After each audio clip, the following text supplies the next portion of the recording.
it seems to me that the task of working out Keynes's contemporary relevance is quite complex. Part of his genius is that his mind was endlessly moving. His voluminous, elegant and nuanced writings reflect the evolution of his thought and his ever-evolving responses to the circumstances of his day.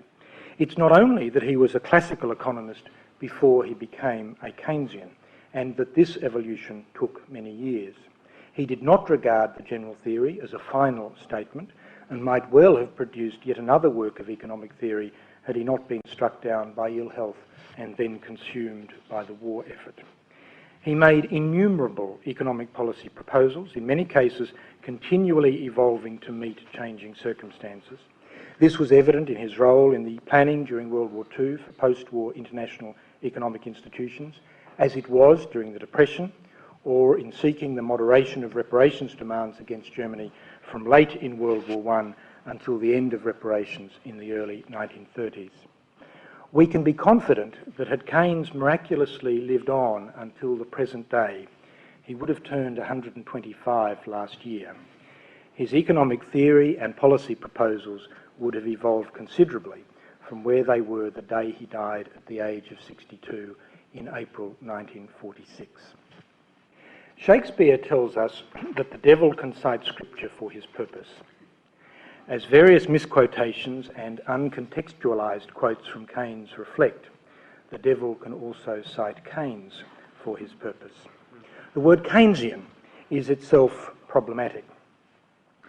Alan Meltzer, who wishes to depict Keynes as far less inclined to activist fiscal policy than the word Keynesian was taken to mean, quotes Joan Robinson as writing in 1979, quote, "In fact, Maynard Keynes himself was somewhat sceptical about the possibility of achieving permanent full employment. When he dined in Washington with his converts, he told Austin Robinson next day, 'I was the only non-Keynesian there.'" She goes on, "It was his, that is Keynes's British disciples rather than he, who drafted the White Paper in 1944, which proclaimed that it is the responsibility of government to maintain a high and stable level of employment. Keynes said, 'You can promise to be good, but you cannot promise to be clever.'" Unquote.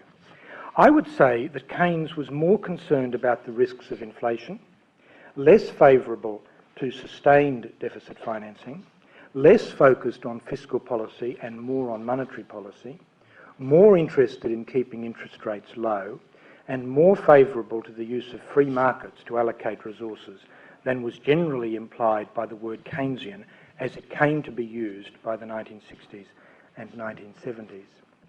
In response to the excessively simplistic contrasting we sometimes see of Keynesian interventionist economics with the free market or laissez-faire approaches associated most famously with Hayek and Friedman, it's also worth recalling Keynes's letter to Hayek after reading The Road to Serfdom in 1944. Quote, "In my opinion, it is a grand book.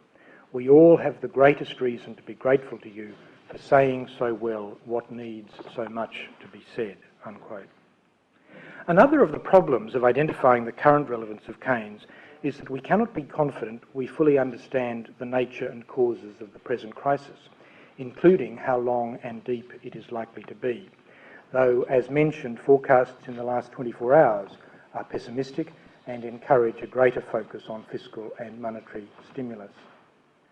Despite reservations about how we approach the contemporary relevance of Keynes and Keynesian ideas, I do believe that we can discern in Keynes's thought ideas which he clearly held to for sustained periods and which are highly relevant to our circumstances today. At the most general level, obviously, Keynes was one of the most influential advocates in history of active economic management and of international cooperation in this.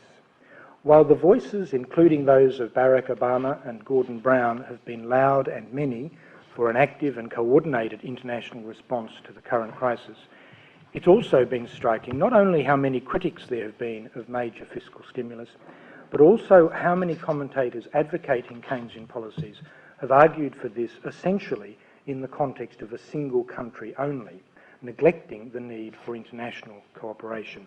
Even such sophisticated economists as Paul Krugman and Robert Reich seem to me to have done this too too often. Keynes repeatedly recognised the need for US leadership in international economic cooperation, and it is likely he would have advocated it today, combined, one might suspect, with encouraging the cooperation of other powers such as China, whose actions in domestic stimulus and foreign lending are potentially of enormous international consequence. Well, as you know, as we meet here today at Trinity College, the leaders of the G20 countries are preparing to meet in London to discuss responses to the economic crisis. I think it's a shame they weren't invited to this seminar. The New York Times columnist David Brooks wrote about 10 days ago, I quote, "This is a global crisis, and a core lesson of the Great Depression is that a global crisis calls for a global response. As such, Tim Geithner and Larry Summers are preparing for the upcoming G20 summit with an agenda that has the merit of actually addressing the problem at hand: coordinate global stimulus, strengthen the International Monetary Fund, preserve open trade," unquote. This, it seems to me, is the essence of the international relevance of Keynes today. My understanding of Keynes and international economic and political relations, which is in fact my topic, you may be surprised to learn, is set out in my book, available via Amazon.com, also published, I might say, while I was warden of this college, entitled John Maynard Keynes and International Relations, Economic Paths to War and Peace. It argues that Keynes should be considered as an idealist thinker about international relations, who believed it possible to replace the conflictual international politics of the past with greater harmony and peace. That important in his particular form of idealism was the belief that there are major economic causes of war and that peace could be promoted by economic means, and that his evolving ideas about the economic determinants of war and peace were central to his contributions to planning and debating post-war reconstruction during and after both world wars. I might mention that another notable interwar idealist from the extraordinary group of British scholars of classical Greece who became leading advocates of the League of Nations and of a rule of law in international affairs was a Trinity alumna, one of the first resident students of the Trinity Women's Hostel in the 1880s, Melian Storr. Her portrait hangs behind the high table in the college dining hall. Keynes's contribution to post-war reconstruction, which I briefly touched on, reminds us that successful post-war reconstruction, such as today in Iraq and Afghanistan, generally requires effective measures to promote economic growth and prosperity. This economic emphasis underpins the Obama administration's recently announced policy in Afghanistan and Pakistan. Keynes's writings mentioned several economic factors which he believed could cause war, including impoverishment, population pressure, penetration by foreign capital, and what he calls the competitive struggle for markets. My book traces Keynes's thinking through four phases.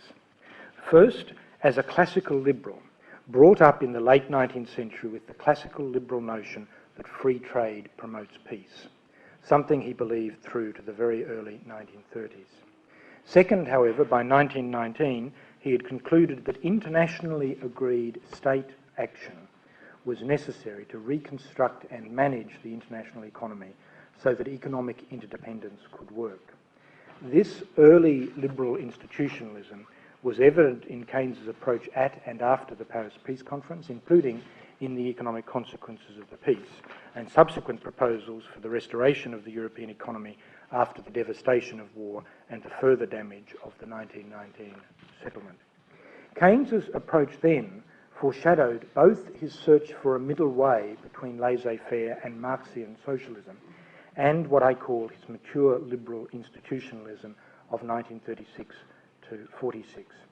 Before then, however, reflecting the protectionist and autarkic ideas of the Depression years, Keynes came temporarily to believe that a higher degree of economic isolation and national self-sufficiency might be more conducive to peace than economic internationalism was. This third view culminated in articles he wrote in 1933. Fourth, Keynes came to think that if there were an international monetary system that did not pit the interests of countries against each other, And if states could and did pursue economic policies to promote full employment, then there would be no economic causes of war, other perhaps than population pressure. A high degree of freedom of trade would then be compatible with and might promote peace.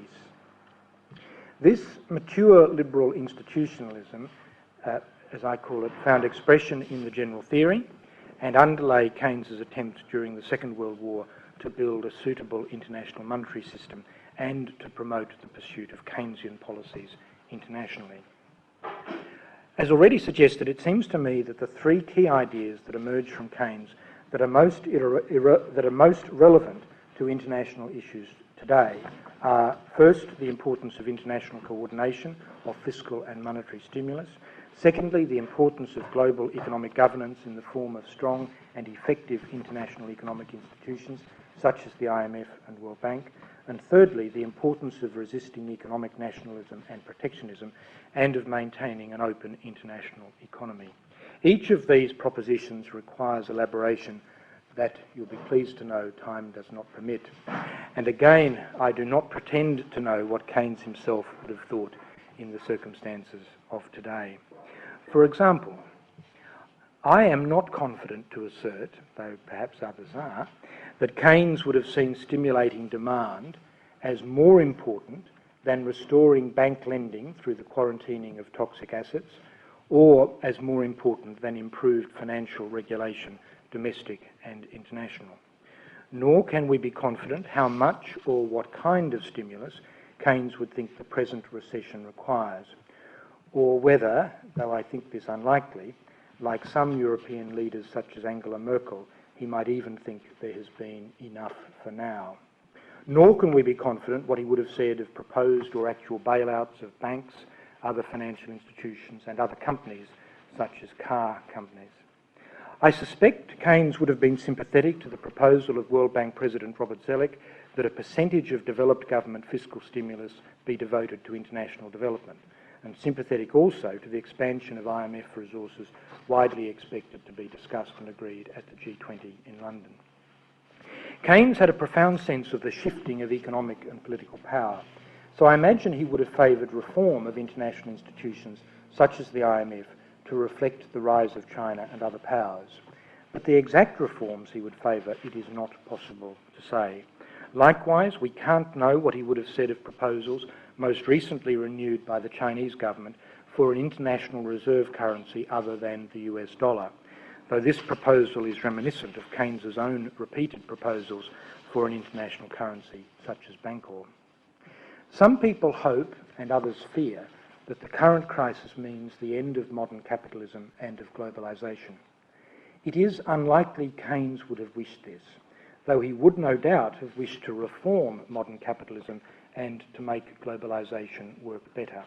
Indeed, Keynesian economics was an attempt to save capitalism, domestically and internationally, by reforming and managing it. Keynes also believed, contrary to 1930s socialists who believed that capitalism caused war, that this need not be so, and that by managing capitalism well, peace could be promoted. It's important to recognise that Keynes had a brief period in the early 1930s as a protectionist, but for the vast majority of his life, both before and after, he favoured free trade and believed it promoted peace. Keynes sometimes advocated free or at least non-discriminatory trade, for example in 1903 and again in 1945, because the alternative, exclusionist economic blocs, would cause friction and animosity. Sometimes it was the role of free trade in promoting living standards and hence domestic political order that Keynes stressed, and sometimes a more nebulous hint that trade promoted international solidarity. Like many other people, I am concerned that the professions by world leaders of commitment to free trade, commitments reflected in the World Trade Organization and reiterated in the current crisis at such meetings as the Asia-Europe meeting in Beijing last October and the G20 in Washington in November and the APEC meeting in Chile in November, that these professions are giving way in practice to capitulation to domestic protectionist pressures which risk leading to catastrophic economic nationalism. We have already seen economic crisis in some countries, such as Iceland and Latvia, lead to domestic social and political instability. And the risk of this in some other countries, such as China, even from reduced growth, is much talked about. Keynes points us to the risks of economic nationalism leading to international political conflict, including war. This, in my view, is a risk the avoidance of which requires concerted political leadership.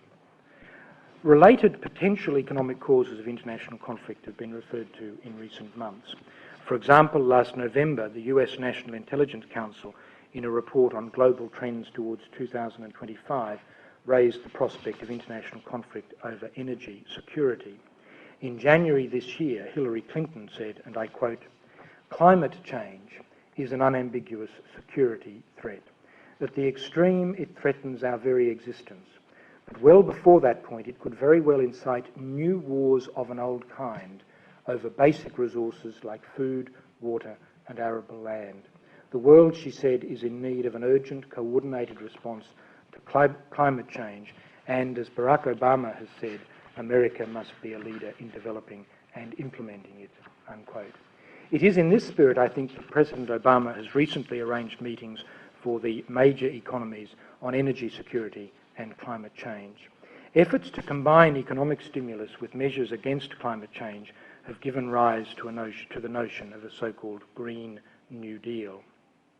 Recent discussions of economic causes of war are somewhat reminiscent of some of Keynes's discussions of economic causes of war. Not least, his work highlights the risk simply of economic depression or recession leading to international political conflict. A powerful reason, if it be needed, for concerted domestic and international action to minimise the depth and length of the current global recession.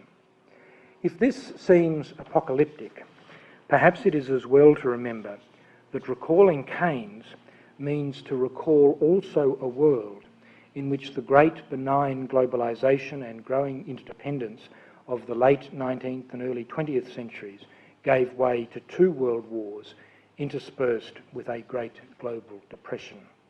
We cannot rest complacently on the assumption that this cannot happen in our time, with our own great globalisation so abruptly interrupted. We must work resolutely to ensure that it does not.